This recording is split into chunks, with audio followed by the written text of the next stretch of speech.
Matali press club जी समूरी team असांजे हंगामी इजलास खां पोइ ही जेको डिवाइस होल्डरनि जे जेका बदमाशी आहे उन जे हवाले सां सुबह का वठे बीठा आहियूं।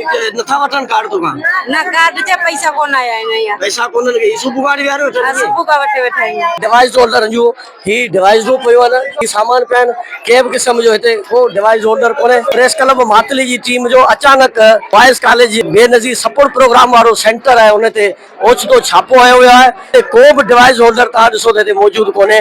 ही सभु जा सभु ख़ाली बीठा आहिनि।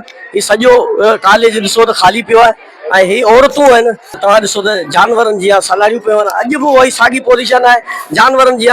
उन वीचारियूं औरतूं निटण उस में हे कारे तते में औरतूं बीठियूं आहिनि। 8 डिवाइसूं असांजी हुन में इहो आहे त काफ़ियुनि जा जेके राइट्स न आहिनि। अॼु 5 डिवाइसूं आयूं ई कोन्हे। मातली प्रेस क्लब जी टीम बॉयज़ कॉलेज जेको बेनज़ीर सपोर्ट प्रोग्राम जा जिते पैसा हलंदा आहिनि उते पहुती।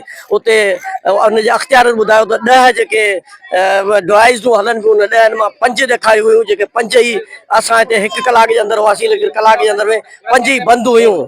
उन मां साबित थियो त ही जेके आहिनि से ग़रीब ऐं मिसकीन औरतुनि खे इज़त सां पैसा कोन पिया ॾियनि। हितां जे प्रेस क्लब मातली जे समूरी टीम आला अख़्तियारनि खां इहो मुतालबो कयो आहे त हिते डिवाइस होल्डर या बदिली कया वञनि या इन्हनि ते कड़ी नज़र रखी वञे। ॿी सूरत में प्रेस क्लब मातली जी जेका टीम आहे या प्रेस क्लब मातली जा जेके बि दोस्त आहिनि सहाफ़ी आहिनि उहे एहतजाज जो दाइरो अॻिते वधाईंदा। कैमरा टीम सां गॾु हसन पवर, मातली।